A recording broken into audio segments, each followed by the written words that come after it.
probably 10 years we went without taking a break, taking a vacation, that's what I mean by starting the business was the hardest, because you push and you push and you push, and it just doesn't feel like anything's happened, and you're doing everything you can do, and at the end of the first 4 or 5 years, you're barely eking out a living. You're thinking, man, I can't do this for another 50 years, right? Yeah. The mistake people make, though, and I'm so glad that I was just, and it's not that I didn't make it, I was just too dumb.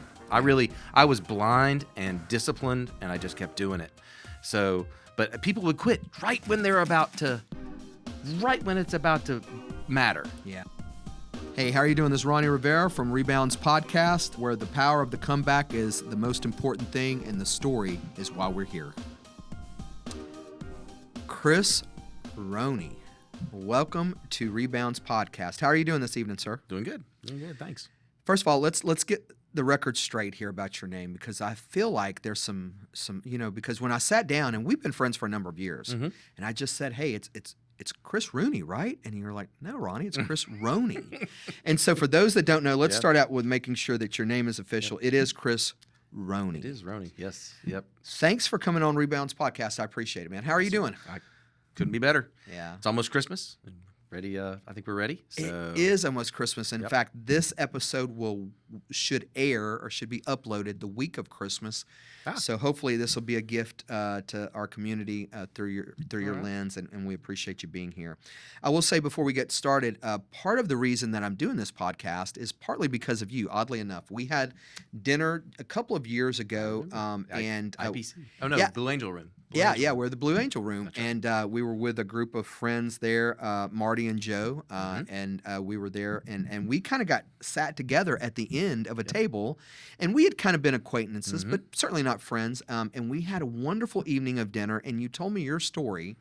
And part of the reason I started this podcast is because of that particular story. And so there's a couple of people I wanted to make sure I contacted with on Rebounds, and you were one of them. But anyway, thanks for being here. Yeah, man. of course. I can't wait to tell this story. Hopefully the story still is good.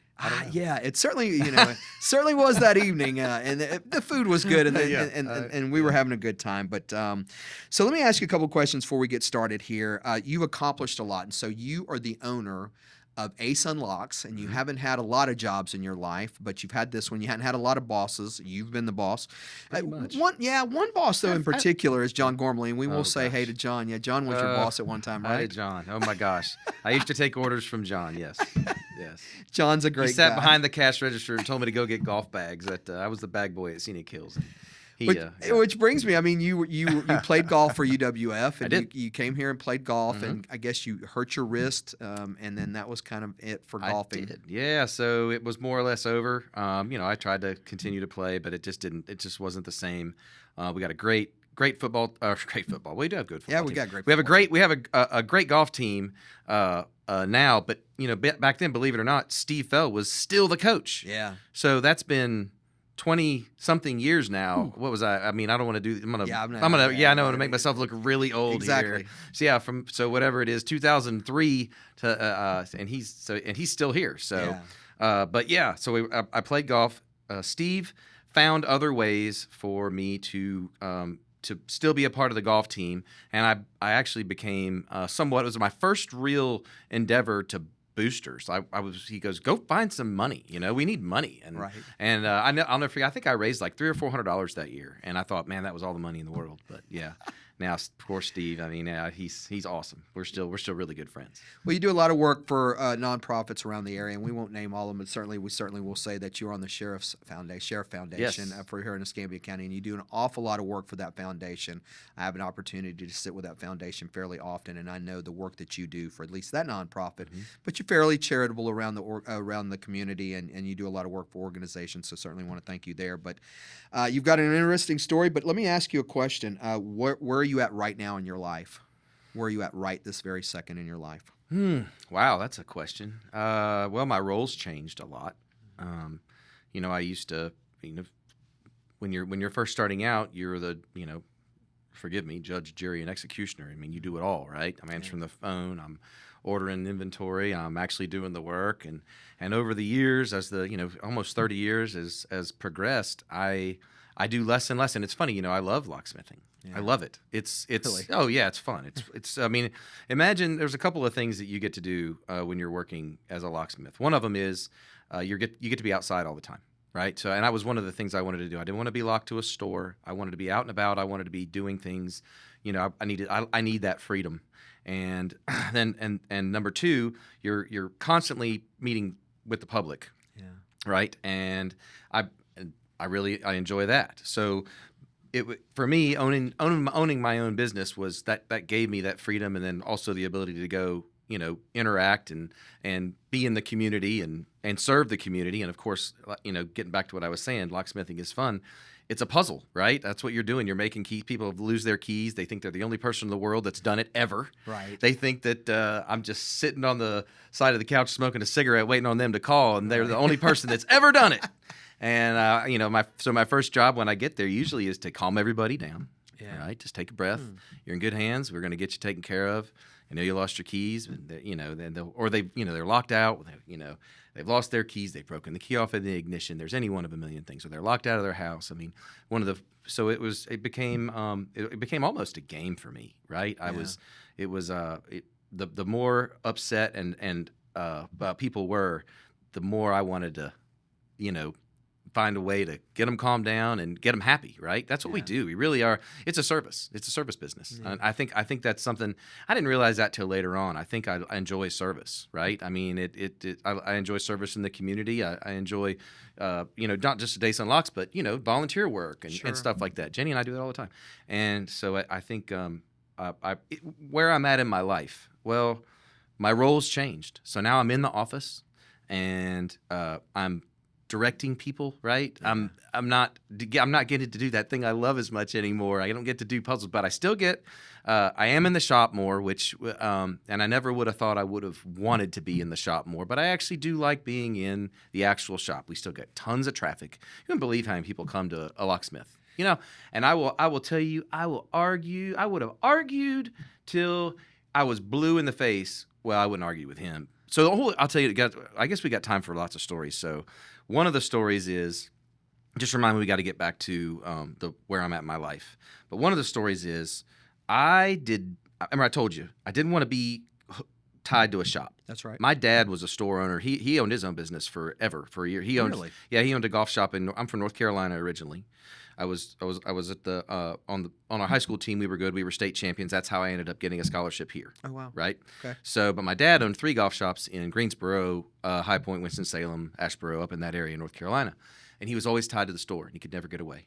I was a golfer, and it was hard for him sometimes to come out and watch me. So Mom would always come watch, and Dad was always tied to the store, but he was doing his thing, right? He was making what I was doing possible. But I decided I didn't want to be tied to a store. Well, I had and I built the business. I mean, it goes years and years and years. Well, and I know you remember him, but Mr. C. Yeah, absolutely. Mr. C. Man, what a mentor, what a cool guy. Wouldn't be here without him. Yeah. His family is amazing, but I'll never forget it. I walked into his office. Actually, I didn't just walk into his office. He called me, and you never always knew when Mr. C called you. You always knew it was him. Yeah. It's like there's a couple people like that in your life, Yeah. Oh, yeah. Like they call you. They got that deep voice. Jim Reeves, same way right now, right? You get when Reeves calls you, you're like, immediately. Yeah. But so Mr. C called, and he said, "Hey, son, come, and come to the office." So I just showed up at the office, and he said, "Hey, I need to he threw me the keys to his car, and he goes, 'You're going to drive me over here.'" And I'm like, "Okay," So we drove down about a mile from his place, turned down Memory Lane, which runs parallel to Airport Boulevard, and he looked at me and he said, "You're going to buy this from me." And I'm like, "Mr. C, I can't. I don't want to. He goes, "I'm not asking." I'm like, "Okay." I said, "I can't afford it." He goes, "I own it, and you're going to pay me back what you can pay me back, and we'll set it up. It'll all be legal, but it's going to be a loan from me, and you're buying this piece of property, and you're opening up a store." And I'm like, I just don't see it. But he really, even back then, right? Yeah. The guy just knew. Yeah. He said, "You can't be a part of our community and not have roots." Yeah. In a store. He and that's really where he came from, and that's where he was coming from, and that's why he said, "I'm not asking." You're buying it. And he, God bless him, man. I paid off the property in a year. I worked as hard as I could because, I mean, I didn't want to owe, right? I mean, Sure. I wanted to. So, I mean, and again, God bless him, because as soon as I paid it off, I swear, I brought him my check and I was so excited. I'll never forget it. And he looked at me and he goes, "When you building?" And I'm like, "Oh my God, can I just take a break?" Wow. So yeah, he was on top of it and he was ready to go. Anyway, so back to the story. We get between 50 and 60 people a day come into that store. Now, some of them are just coming in with a metal key to have it done. And then some are coming in to have keys made to their 2026 Chevrolet truck, because they're all key fobs now and everything's push button start. So he saw it even back then. That's amazing. That's amazing. Dude's amazing. Yeah. So where are you at in your life right now then? So back to the beginning. I'm in a different role. I'm not doing as much as what I love, but I'm running a company, right? Yeah. And it's much bigger. It's much bigger than I think I even imagined it would ever be. Yeah. Right? I mean, getting back to the old days, I can remember working a couple of jobs. I was bar backing at Captain Funds and building Ace Unlocks, if you can believe that. Like, because the phone would ring like 3 times a day. Yeah. If that. There was weeks I'd get one phone call in a week. Really? And you just can't imagine. Oh yeah. So, well, I mean, here again, we can, I don't know how many questions you got to ask me, but I can talk about this stuff all day long. But you just wouldn't believe how many people lock themselves out and lose their keys. But everybody thinks they're the only person to ever do it. Well, that brings me to the question: what drives you to do your work? What drives you to do the things that you do in this industry? Again, well, I'm pretty, I don't want to say compulsive, but whenever I endeavor to do something, I want to do it the best it can be done. Yeah. Right. And that's so as far as being in my industry, as a locksmith, we ended up, for Pensacola being a sleepy little town, we ended up being a really good locksmith. Right. Yeah. I mean, because I ended up teaching. I was doing classes for years on, because I kind of came along when transponder keys, the computer chip keys. Sure. That was when it first started coming on. So I happened to catch that wave. Mm-hmm. And I was young, so I was ready to adopt. And a lot of the other older locksmith companies, they just thought it was going to be a flash in the pan fad, and it wasn't. So, and it was one of those things where if you didn't get in right then, man, you were just behind the curve. And so we've been right on the edge, and that's why we keep up with it. I mean, we're making keys to cars that are being made in 2020 for 2026 already. So, that's wild. Isn't it crazy? When people hear your name, what do you want them to associate your name with? Integrity. I want them to. It's not even a.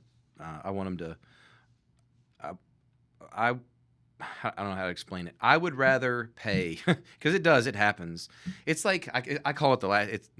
It's called the last person that touched it. Right. Yeah. I don't know if you know what I mean by that, but if I come and you ask me to make a key to your car, and I get in and I make a key to your car, and then the brake lights stop working, I'm the last guy to touch it. So in most people's minds, I'm responsible. Yeah. And that's tough, right? That's a tough thing to do, because I didn't go check the brake lights if it worked before I started programming the key. I do now. Yeah. So but what I'm saying is, I always tend to err on the customer's side. I try to. I really do. I want people to be comfortable with walking in. I can't tell you how many times it still happens. It still happens every week. People walk in and hand me a computer chip key because they had it made at some block place, God knows where, and I go to make the key and I look at it and I'm like, you didn't need a computer chip key. Your key was initially just a $3 metal key, not $100. So there's just, integrity, right? So it's all about, you want people to feel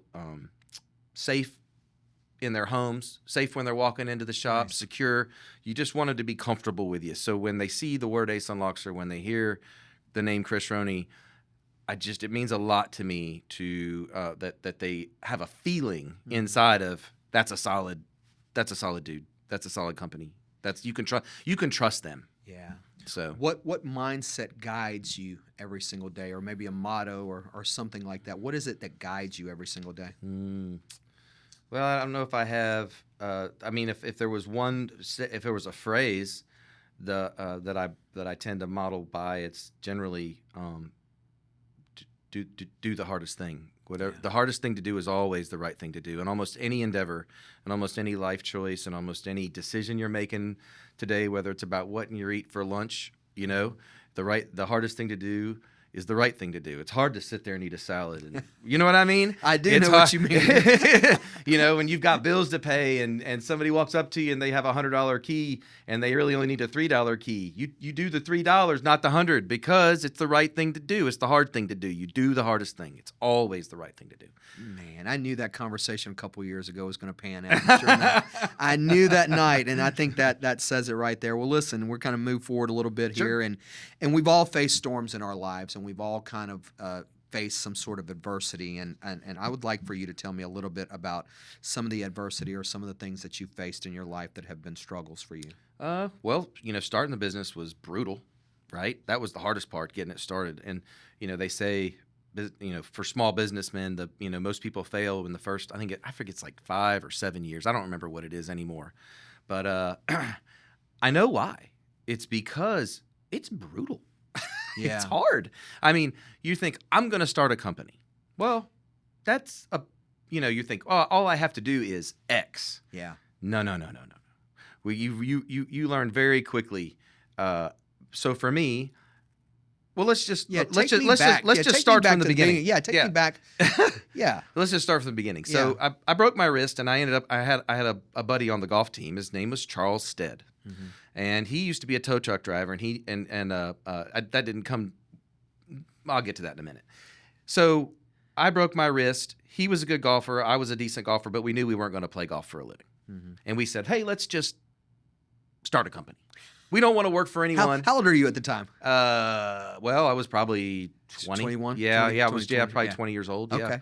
Yep. So we were young and naive, right? Why not? But we were young. And that's what we had that going for us. Yeah, every 20-year-old wants to start a business. Here we are. The one thing we had was unlimited energy. Yeah, exactly. Right? So we landed on a vending machine company. Okay. So Ace Unlocks was going to be a vending machine company. So this was it going to be called Ace? No, gosh, okay, no. Okay, I don't even remember. Okay. I'd have to look back and see what it was. But I'll give you the short story. Yeah. The short story is I had several vending machines lined up ready to go because I had already inked a deal at UWF. And I didn't realize how big a deal that. I mean, I don't know how I talked him into it. But the guy's name was Lee Monk. He was in charge of contracts over at University of West Florida at the time, and I convinced him to let me put some vending machines in the and it was going to be awesome. And Chuck and I were going to be rich. That's off of 4 or 5 vending machines. Absolutely, we were going to be rich. Yeah. So of course. Anyway, I get the contract. We're going to do it. It's not. I mean, the day before, and a friend of ours. An acquaintance had locked themselves out of the car. Yeah. And with not much ado, Chuck pulled something out of I don't remember what it was. I really can't remember exactly what it was. It wasn't a coat hanger. And you're going to laugh when I tell you he did it with like a screwdriver and a pair of sunglasses. The guy was MacGyver. It was amazing. So he unlocked this guy's car. Right. And I looked at him and did he know the guy or just walked through the park? We were acquaintances. We were friends. It was up at the old SAE house, which is where Publix is now on 9 Mile Road. That's right. And that's how old I really am, showing my age now. Yeah, that is showing all of our age in the room. Yeah, we were at the SAE house. You hear laughter off camera, because there are many people that remember that place. It was the actual... and it was actually the second time we had done it. There's another story too about how somebody getting locked out of their car. But the long story short is, I'm amazed at how easily he does this. Yeah. And I'm like, dude, what are we doing? Yeah. Why are we going to do vending machines? That's a cool thing you just did right there. Yeah. And he was like, oh, I did it all the time like up a in party Philly. Trick or something. It was like nothing to him. I mean, so I was like, I go back to Lee at UWF and I'm like, hey, we're going to unlock all your cars on campus for $20. $20 a car. Because the other guy, we couldn't afford him. The guy was like, it was like $60 back then. Oh, wow. So, because, it was on 9 Mile Road, and that was a long way away back then. Oh, yeah, it was. There was nothing, between here and there. That's right. So, yeah. So, lo and behold, I get even the police department. I wish I'd brought it for you. Oh, there's a it was called the Nautilus back then. The Yeah. Voyager, sorry, the Voyager. Voyager, yeah. And there's a whole big write-up of Ace Unlocks. Me and Chuck are on the front page. Oh, wow. Yeah. So anyway, I got Ace Unlocks at the police department. We were on all those blue light places. And what we didn't know, and we could have never predicted, is that we would start unlocking 2 or 3 cars a day. A day. Now I got to tell you something. You know, I was 20 years old, and I was poor bro. I mean, we didn't have a ton of money, right? I mean, we were okay. We weren't, starving, but at the same time, all of a sudden, it was $20, $20, $20, $20, $20, $20. And this is before social media, of course. Oh, man, This is the 90s. And so, we are... Yeah. This is word of mouth between kids on campus, yeah. Yeah, there was another movie back then. It was it wasn't Donnie Brasco, but Chuck used to look, it was something, he would look at me and he'd go, hey, we need a bigger boat. I mean, we had a lot of cash. Yeah. We looked like drug dealers. Yeah. So, and it was all $20, $20. Yeah. And we didn't put our money in the bank back then. We just had a lot of cash. So it was really interesting. Anyway, so we only unlocked cars though. Sure.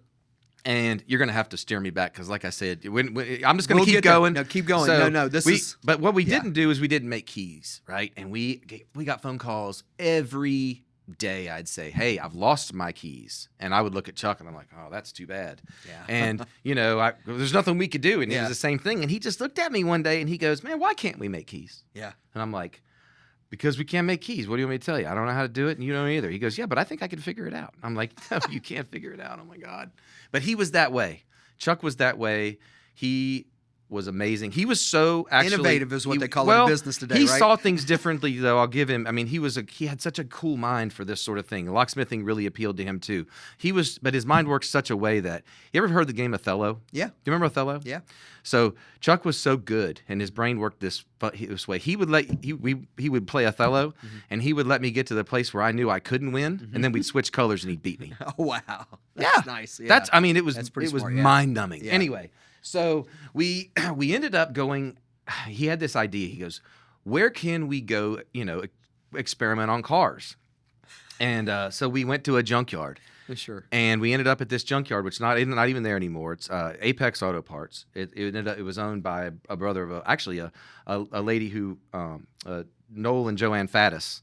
They owned Realty Marts out at Pensacola Beach for years and years and years. Yeah, they were big. They're great. Love them. Anyway, so we started going to. We walked in. Chuck walks in. He goes, "Hey, we want to start taking your cars apart. We want to be locksmiths." And the guy's like, whatever, dude.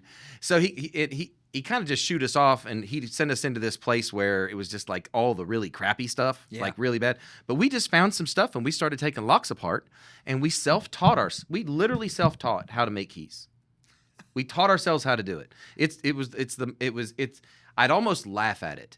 But it was so, looking back, I'm like, man, it wasn't pathetic. It was awesome. But dude, we were down, covered in mosquito bites. Yeah. Like sitting in the mud at a junkyard up on 10 Mile Road with, surrounded. How long are y'all spending a time there a day? I mean, how long is this going on per all day? We would stay there all day if we could. Yeah. We were there all the time. Anyway, but you remember, it goes back to the old adage. You ever heard the adage, you don't know what you don't know? Sure. Okay. We didn't know how good we got. Yeah. We got to where we could. So the guy that owned the junkyard, he started to realize we could make keys, and guess what? He needed keys to start some of these cars to see if the motor ran. So he was like, so we made all his keys for free. We were like, whatever you need. And then he let us into the good junkyard. And then when we got to that side, it was Katie bar the door, brother. We figured it all out. And so we didn't realize how, we were just not afraid to pull a whole door panel apart or take an entire steering wheel off and a column down, a dash out. We would just do it fast. And we'd make keys. And so I'll never forget it. I went to my first locksmith convention. And, I think it was down in Florida somewhere. It was probably in Orlando anyway. And these guys are talking about making keys. And I'm like, yeah, I can. He was like, well, this will take you 2 hours. I'm like, actually, it takes about 15 minutes. I can. Yeah. And they were like, oh, no. And we just didn't realize. So I went back to Chuck and I'm like, hey, man, I think we might be better than we think we are. Like, we just didn't know it. Yeah. And so, and that just comes from, like, he was just that kind of guy. He figured it out. He taught me how to do it. And then we taught each other. How long of time frame is this from the time you said, "Hey, we're not going to do vending machines," to that conference? Let's start with that question. Oh my gosh, a very long time. Years? 10. Wow. Yeah, I went 10 years without a vacation. Wow.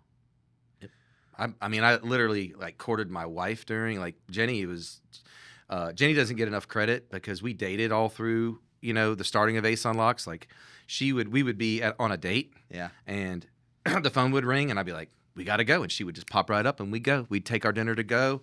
She was out there. It was one point we were so poor, we were so dirt broke, and I didn't want to call mom and dad and ask them for money. We decided to start a car wash. So we started washing cars, and Jenny was out there washing cars with me. Yeah, I don't think she gets enough credit. I know. She doesn't. She doesn't. She's been woman. through it all.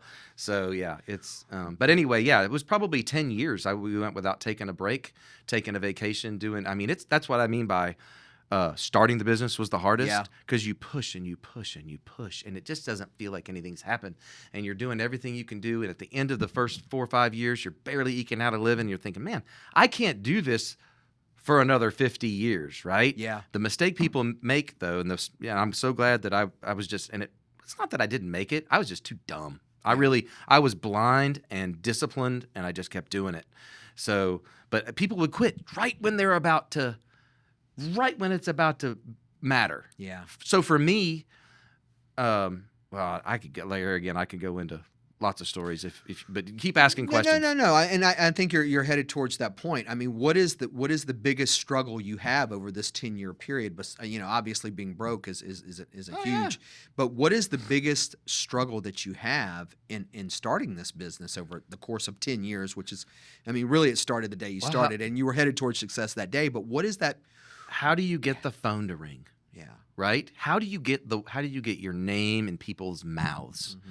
Right? That's really the big thing. And back then, the way you did it was the phone book. Yeah. That's all you had. We didn't have social media. I don't want to say it's easier for people, but it's easier for a startup to start up and buy spots online, and you can kind of jump the line. But back then, in order to jump the line, you had to buy a bigger advertisement in the yellow pages. Yeah. Right? So, I'll never forget. We started with this tiny little ad that was the size of a business card. We went to a third of a quarter page, and I'll never forget. We went to a half a page, and it was like $2,000 a month.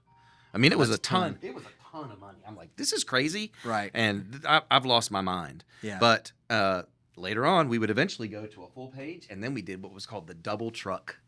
So these ads were like $3,000 a month, and I also, and this was probably in year 15, 20, I bought the spine. Everybody thought I was crazy. Yeah.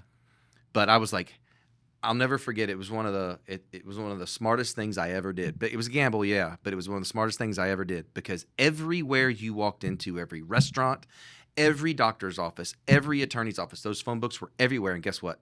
They were sitting, and the spine said Ace Unlocks. It was everywhere. It was everywhere. But yes, but to answer your question, I'm sorry I keep getting off topic. No, you're good. The hardest part is that pushing. You're just constantly pushing and getting, just trying to get to that place where your name is in people's mouths, and it's just so hard to do. And so you just feel defeated, right? Because you're doing it. It's hard to do anything. Heck, it's hard to stay on a diet for a year. I know. Same here, right? We talk. Yeah, I'm a member of the Big Boy Club. Right, we talk all the time. Yeah. So yeah, it's imagine doing it for 4 or 5 years, and nobody still knows my name. Nobody, you're still. What do you do? Yeah. I own Ace Unlocks. What's that? Correct. That doesn't happen anymore. Yeah. Now people go, I know your company. So it's changed a lot. During those early days where the struggle is going on, and you're pretty candid about this struggle, but there's people around you that are struggling. Obviously, you say Jenny's struggling, maybe family members other than Jenny and teammates. What is this like for them? What is this like for them? Obviously, for you, it's about the push. You got to continue pushing forward. Well, they're sacrificing. Yeah. That's the hard part, right? They're all sacrificing. They were. I had to tell Jenny, hey, I can't go to this. I missed a funeral. This is some of that's going too far, but I was so doggedly, I just knew what I could do. I knew it could get big. I knew we could do it. I just had to keep pushing. And so, but to that end, right? I'm still lucky that she stuck around. My mom and dad, of course, they're going to stick around. But Sure. I mean, I didn't come home for Christmas. There was lots of things I didn't. I would just. I mean, I know there was times when I wouldn't call home. I wouldn't call home for a month, and mom would go, "Hey, are you alive?" Yeah. So, but yeah, so family and I did. I had a tight. I had a tight group of friends, but guess what? If you were in that group, we had this thing called Bud Rider. Yeah. And if you were around me and Chuck and John and those that area, this first group of people, and eventually Brad Mathis, we called it Bud Rider. And if you were out to eat with us, you were in our house, you were in our driveway, and that phone rang and there was a lockout, we would call Bud Rider. And if I looked at you, you had to go. There was no not going. So if you were friends, we were always, they would just be running around with me because a lot of times, I'll be honest with you, we were tired. Yeah. We were running shifts, but still it's exhausting. It's 24 hours. We've been open 24 hours a day for 30 years. Oh, wow. Yeah, it's like Waffle House. Yeah. So I can tell you a funny story about Waffle House. Yeah. Well, go ahead though. Sorry. It's one of my, Did you unlock a Waffle House? No. So I go to Rekey. We'll get back to your questions in a minute. I go to Rekey. This is just a fun story. Yeah. So I'm at Perdido Key, and I get a phone call to go rekey this guy's condominium. And I walk in and I'm rekeying it, and he's chatting me up. And he's just a super cool dude, lots of cool stories. And I look around, and we're getting close to the end of it. And he would mention somehow that he was he had worked at Waffle House. He didn't make a big deal out of it. And he gave me his thing, and his check said Bert. Yeah. And I was like, "That's funny. You worked at Waffle House, and your name is Bert." And he goes, "Why?" I goes, "Bert's Chili." And he looks at me, he goes, "I'm Bert." I'm like, "Nuh-uh." So yeah, it was. So we've become good friends now. I love so, that. Yeah, It's so, same thing. But that's how he was. He was a cool. Talk about humble, right? I agree. I used to work at Waffle House. Yeah. I mean, Come kinda. on. Yeah. The chili's named after you, man. Come on. So let me ask you, during this struggling portion, obviously, you say that it's the toughest portion, I guess, is to make sure people know the name of Ace Unlocks. But for the business itself, what is the choke point during these years? What is the hardest part for the business itself? Not getting the name out there, but for the business. Oh man. So you mean like as in keeping it going? Yeah. Or Yes. Well, cash is king. Yeah. Right. And you can have big ideas, and you can pay for all these tools. You can get yourself into some financial trouble real quick, and I did that actually. Yeah. I got too big for my britches. Remember the housing crisis? Yeah. Yep. So that was a really, I made some pretty big mistakes. Yeah. And I just, cause up to the housing crisis, which was that? When was the housing crisis? It was like, would have been. Which one? Well, the big one, the main one. It was like was it 99, 2000? I can't remember. Yeah. Anyway, I just remember up to that point, we were working pretty hard, and we started to do pretty well. And I was like, man, this is really, it's going to be like this forever.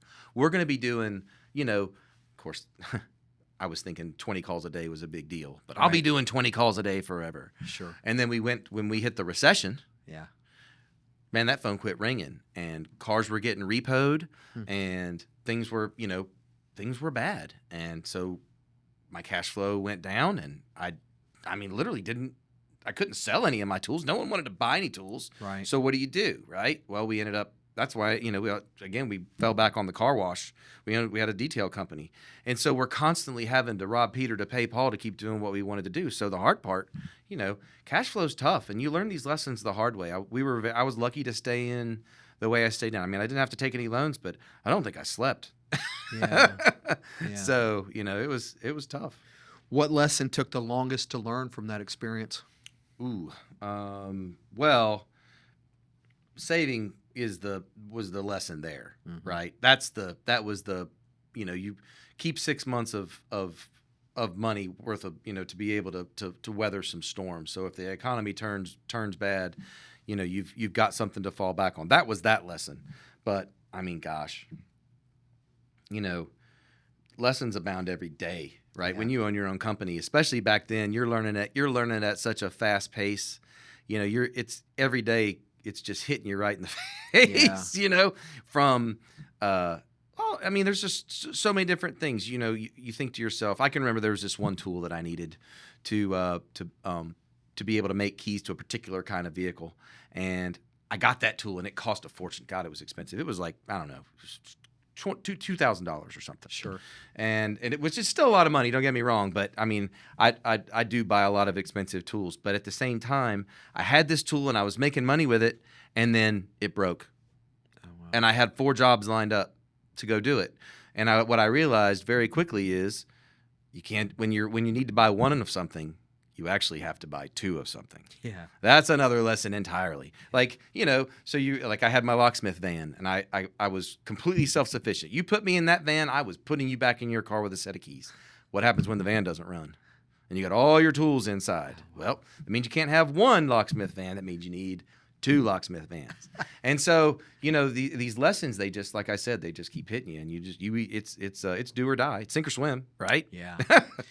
Let's talk about when things started progressing a little bit further after this 10 years, where you, I guess, made it is a tough term, but is there a time where you start to figure out, oh man, this thing looks like it's going to be at least off the ground, and I feel a little bit comfortable. Maybe I can sleep a little bit more.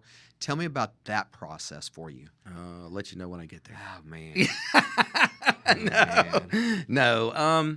So I know because I have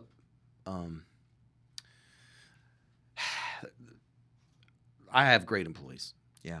I really do. I mean, I learned at a very young age, I figured out that was going to be some of the most important things. Those relationships were going to end up being the most important thing to the success of the company, ultimately, because guess what? Their faces are out there representing yours. Yeah. Right?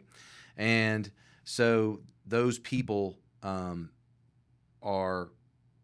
I can remember thinking as a young man, if I could find somebody that's just willing to do half what I'm willing to do, then that'll be good, right? And over the years, I've managed to surround myself with people who do way more than half. They go far beyond. And I'm going down the rabbit hole. What was your initial question? Sorry. Hit me. Tell me about a time where you kind of started figuring out this yeah. thing's getting better. Yeah, things are getting better. So when you look and you see these employees have as much vested interest, where they're fighting as hard as you are. Yeah. Right? I mean, when you see them going out and making people happy, like kind of where I started with, seeing people doing everything they can do to take away everybody's, there's no way that they can't walk away pleased with Ace Unlocks.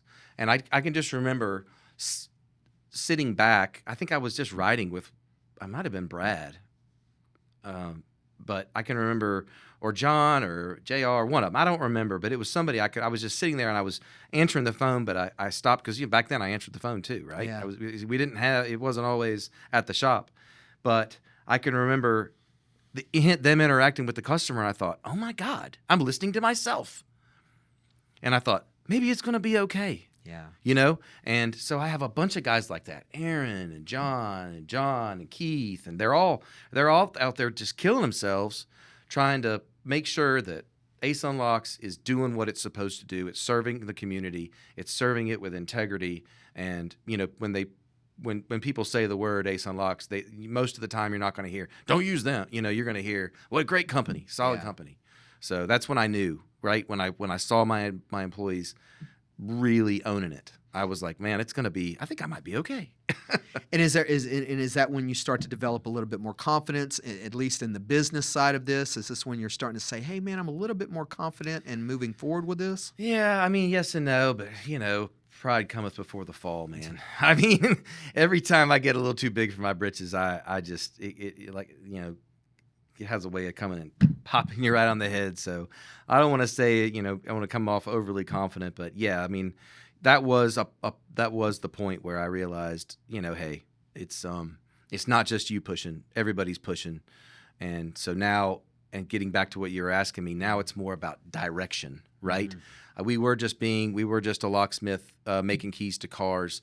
Now I'm trying to push the company in various different directions, you know, in such a way that we're a little more diverse, and you know, so we're insulated more from, you know, so people's jobs are insulated more from what the economy's doing, and you know, things like that. So it's that I still get to be a locksmith, but I'm more running a company.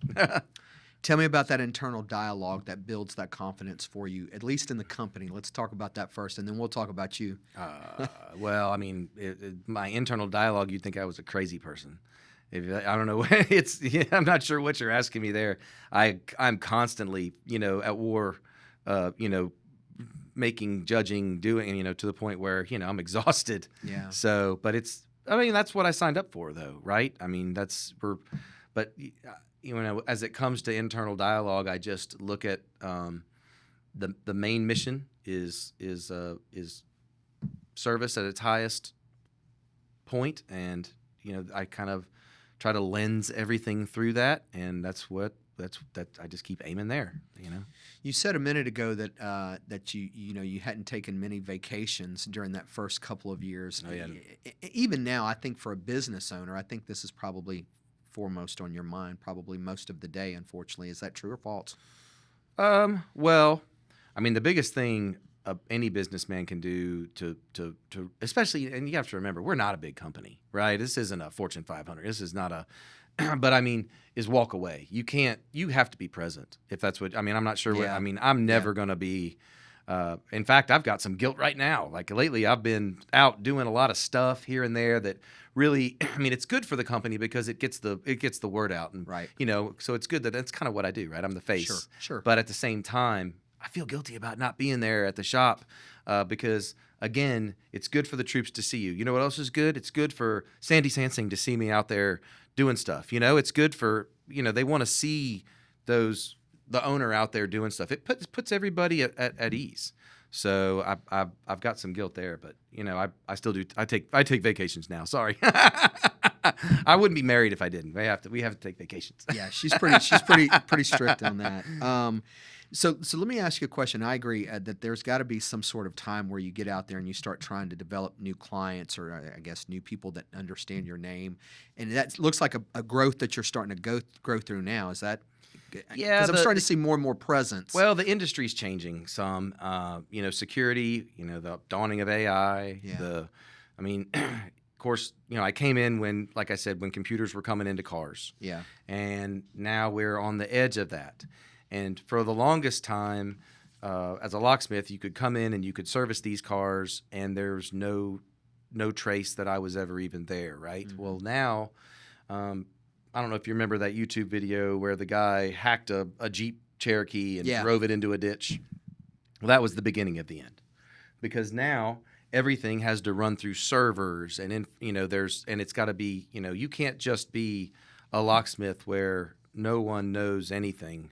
The industry has changed. You have to be a locksmith that is well versed with how each manufacturer works, and you have to have a security clearance to get in there to service these cars. Yeah. So if you want to work on a 2025 Ford, or actually even 2021 and newer, you have to be pinging Ford's server, right? So that in and of itself, that's an industry changing, going from where it could be kind of like anybody could do it to now you've narrowed it a lot. So what I'm having to do is look down that road and say, where is this going? Yeah. Right. And do I invest and continue spending money, which it's considerable, because you know, you're having to basically buy access to each year. I mean, it's every year make and model to every car ever made. That's wild. So how do you do that? Well, you can you can spend the money and do that, or should I also be looking at keyless systems in buildings and you know, and doing that? So it's a constant, would you say, a struggle, or you know, I'm constantly, so that's in that respect, you know, it's hard to see. It was easier for me to see then, but because tech is changing so fast, which is what the dawning of AI. Yeah. Like you can run a picture of your key through Chat GPT and it'll tell you what your key is, and you could take that to somebody and have it made like that. Oh, that's wild. It's crazy. And so everything's changing. So it's hard for me to predict exactly, like, are they just going to do away with keys? Well, they can't do that, because then you still have used cars, and what happens, Right. there's a lot. There's a long runway. Right. There's so it's getting harder and yeah. harder, right? Another road we don't want to go down. Yeah. But yes, it's changed. Our industry's changing like everybody else's. So it's just hang on and try to keep up. How has your measure of success changed over the years? Well, back then it was financial. I mean, of course it is still financial. I mean, we still have to show a profit. We still have to, but I think now where I'm at in my life, I'm enjoying more time off, right? I'm able to, work when I need to work. I mean, but I take every Tuesday off, right? And I get to go play golf with my dad, and that's something that I really love to do. And sometimes if it rains, I'll stay home and Jenny and I'll go hang out. But I take a day off, and I'm able to do that. And so that's, I guess, representative of the fact that it's not as much financial as it used to be, right? I'm measuring my success by how much I get to enjoy my time with the people that I love, that honestly sacrificed everything, right? Jenny, she earned it. Yeah, I agree with that. What doors would have never opened for you had you not have been struggling in your business in the early days? Well, I probably, the doors that opened, well, like I said, Mr. C was a huge door, right? That was a big one. And that was during those struggles. That's a whole funny story right there, because they already had a locksmith, right? And everybody had a locksmith. They didn't use Ace on Locks. There was a company called Lockmobile back then. And that's who everybody used, and that's all of Car City. And I was just so, like I said, I don't know, I don't want to say I was just blindly determined. Yeah. But it was to the point where I wrote down what day and what time I was going to make my rounds to these managers at Car City. Mm-hmm. And Mr. C had a gatekeeper. His name was John Signor. And he ran the place, and I'll never forget it. Because I actually got nicknamed.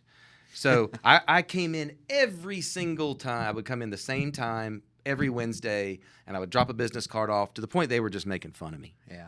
And I'll never forget, at one point, the manager was arguing with one of his customers, and the guy was kind of from the country, and he kept yelling, "You done put the hootie wink on me. You've done this car's no good, blah, blah, blah." Anyway, so I just sat there, and I was like, man, what just happened? And John looked at me, and he goes, "What do you want, Hootie Wink?" And I was like, "Here's my card, and I'm just here to," he goes, Yeah. But that's how I would just stick around. Well, I did that for almost a year. Yeah. And I'll never forget it. I'm laying in bed, and on a Sunday morning, I was exhausted. It was like 5 o'clock in the morning, and I get this call from a voice that is unmistakable. Yeah. And it was, "Hey, if you can be here in 30 minutes, you're going to be my locksmith forever." And I was like, holy moly. Well, Debbie Siano was moving, and I think they had locked the keys or lost the keys to the car. And so I blasted from 9th Avenue as fast as I could in a 1989 Ram van with no windows. It looked like a pedophile vehicle back. And I get there, I unlock the car, I do what he needs, and he says, "Come see me." And it was Mr. C. Yeah. And so it was that kind of thing. It was that, had I not been walking in every day to get a no, and get made fun of and nicknamed, I would have never got that phone call from Mr. C. Never would have got that phone call from Mr. C. I would have never got a chance to become his locksmith at Ted Ciano's, and eventually that turned into World Ford, Sandy Sansing, Hill Kelly. I mean, you name it, run down the list. We do them all, and it was because I got into that one, and it was because I was just so determined not to fail. I just was gonna get. I wouldn't let them. They could say no. It was like I said. It was almost comical. They knew I was coming. Yeah. What personal strengths did you develop during this period in your life when you guys are struggling in the business early on? Well, you just don't feel sorry for yourself. You learn real quick, because you can get sad, because you get lots of no's, right? In the beginning, you still do. You still get no's, but now I just don't care anymore. If I could just go talk sense to my young self, if I could plug something into myself back in 2000, I'd say, man, just don't care. Just keep moving. Keep moving. You're doing the right thing. You've got a good idea. Your head's in the right spot. Your heart's in the right spot. You get those two in the right spot and you just do right, things are going to work out. They just are. So if you could turn your story into a lesson plan, what would the first chapter of it be called? If I could turn my first story. Yep. If you could turn your story into a lesson plan story. or into a book. Yeah. Yeah. What would the first chapter be called? Oh my gosh. The first chapter. Genesis. No. Good job. Golly, the first chapter. Well, I'd say, what's the most important sound to any human? Learn it. What's the first chapter going to be? I would say it would be learn someone's name and remember it, because it matters the most. You learn somebody's name and you burn it into your brain, and you meet that guy a year from now and you go, hey, Ronnie, and he can't remember your name and you remember his. It's one of those things where the first chapter would be along those lines, the fundamentals. Get your fundamentals. I guess that would be the first chapter. Yeah. If I had to break it down and look at it, I had to talk myself through that. But it's the fundamentals. It's stay disciplined. Don't feel sorry for yourself. Remember people's names. It's all the stuff that, you everybody tells you to do. Yeah. And you just glance past it because it's too easy. Yeah. It ain't easy. Yeah. It's not hard to remember everybody's name. It's really hard. It's challenging. It is. The older I get, the worse it's really hard to stay disciplined and get up every morning at 5 o'clock when everybody else is asleep. And it's really hard to, but it's those, it's get the fundamentals. Do the fundamentals. Do them for 10 years and don't take a vacation. And then come ask me that question and then we'll talk. Very good. What practices or habits or rituals help you stay resilient today? Well, I would say, and this is not, I have to give credit to my wife on this one, is to take time for me. I used to not take any time for myself. So one of the things that you can do for yourself is, if my head's not in the right place, I'm no good to anybody else. It took me a long time to learn that lesson. Yeah. So because I would just keep working and working and working and working, and I'm thinking I'm doing the right thing, and Jenny was like, "Look, you need to take some time. You've got to start taking better care of yourself, because you're not going to be good to anybody else unless you do that." So what makes you, resilient? Don't be afraid to take some time for yourself throughout the day, even. What's 20 minutes, right? Yeah. Get some, I don't care if it's pausing to meditate, stopping for a minute to say something you're grateful for, picking up the phone to call your wife or your best friend. Do something that will ground you, right? And just get you to where you are, you're in a better place so that you will be your best throughout the day for everybody else, right? So that's just kind of how I... What do people get wrong about bouncing back? What do people get wrong? Well, I would say slow and steady wins the race. You hear people, and you see it all the time. They get kicked, they get knocked down, and they come rearing back. Guilty. This is, guilty. I've done this so many times. And you go hard and hot and fast, and you burn hard and you burn out. Instead of going slow, analyze, take a look and see, well, okay, you're in a bad financial place. Don't just go work, and then then dig yourself out. And guess what? You're going to be in the exact same place a year from now. You need to analyze what put you there. Well, it wasn't that you weren't working. It was that, hey, maybe you shouldn't be buying Starbucks for $10 a day or going in, you know what I mean? Just stuff like that. And because I actually did that, right? That was me. I had to look back and go, well, you were wasteful with your money. So that sort of thing. How has failure shaped your leadership? Well, I never learned a thing from winning. Absolutely.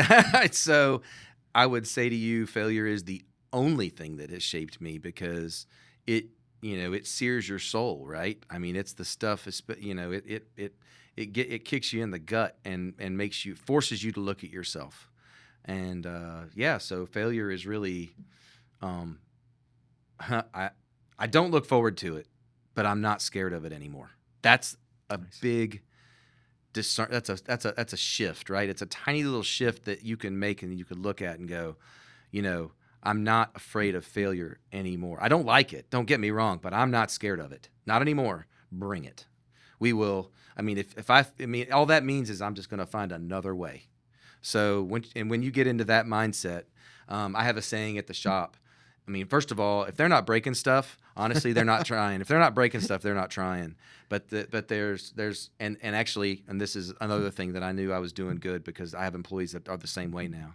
They look at the new guys and they go, "Look, man, there is nothing that you can break that I can't fix. So get in there and get it done." Yeah. And it gives the new guys confidence, right? They're like, "Holy cow, he's not scared, so I'm not scared." And it helps foster that learning, and it works that way, not just in locksmithing, but in anything. Yeah. So, last couple of questions as we get ready to wrap this up, Chris. I appreciate you being here, but sure. This question in particular is kind of a fan favorite. If there's somebody at home that's listening, or they're in their car, or they're somewhere, and they do not see the finish line in their rebound story, what would you say to them tonight? Congratulations. Yeah. Because you're on the road. Yeah. You are on the road, which is honestly further than most. Yeah. If you are, or even just beginning, if you just started yesterday and you're already down in the mouth about it, or if you started, a few years ago and congratulations. You are.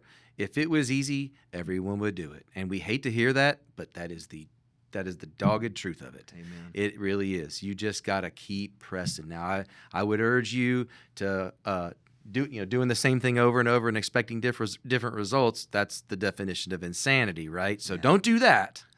But if you're taking good hard looks at yourself and you're varying your approach and you're coming from a good place, congratulations, you're going to make it.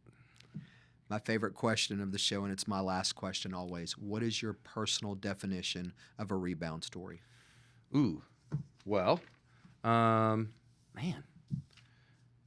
a rebound in and of itself, means, is after taking the shot, right? You've taken the shot, you're grabbing the rebound, which is often harder to do than taking the first shot's tough, right? But when you miss, taking the second shot's tougher. Yeah. Right?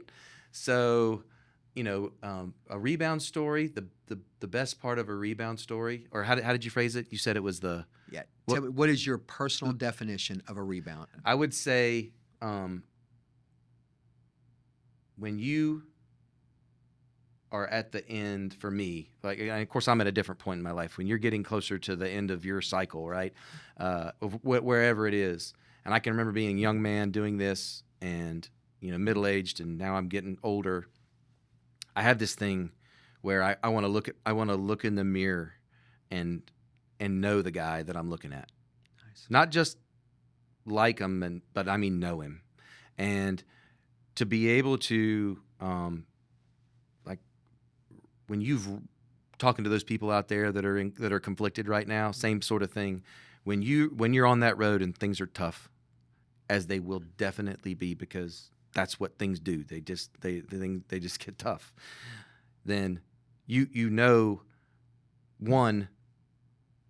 Well, actually, you don't know you're doing the right thing, do you? Because or you wouldn't be there. But the main point is the rebound in and of itself. When you're standing there looking yourself in the mirror, you did everything you could do, right? You did it. You want to always say, "I did everything I can do, and I'm happy with where I'm at right now because I gave my best."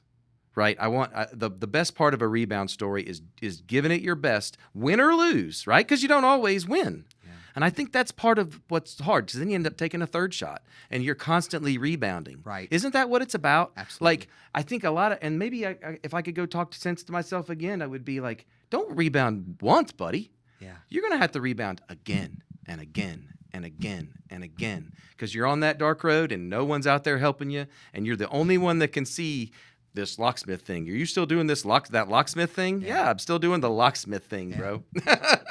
But yeah, the best rebound story is multiple rebounds. That's what I would say. You keep rebounding, and it's going to happen. Amen. So, Chris, listen, I want to thank you for being here this evening. Merry Christmas is going to air during the Christmas week, so Merry Christmas. Yeah, you too, buddy. Thanks for having me on the show. Yeah, man, absolutely. For those of you that do not know Chris, look him up. He is at Ace Unlocks. If you need somebody to unlock your car or your house, do you do houses? We do houses. We do Reiki houses, unlock houses. Yeah. We do it all. Yeah. Ace Unlocks. Yep. Chris. Come see us on Airport Boulevard, too. Absolutely. Thank you for your time this evening. Thank you, bud. Yes, sir. Thanks for listening to Rebounds Podcast with Ronnie Rivera. If you have an opportunity, please review our show notes and support our sponsors, Blush and Needle Society, Meredith Bush Law Firm, Randall's Formal Wear, Youths Left Behind. Also, please support us on our social media platforms, Instagram and YouTube.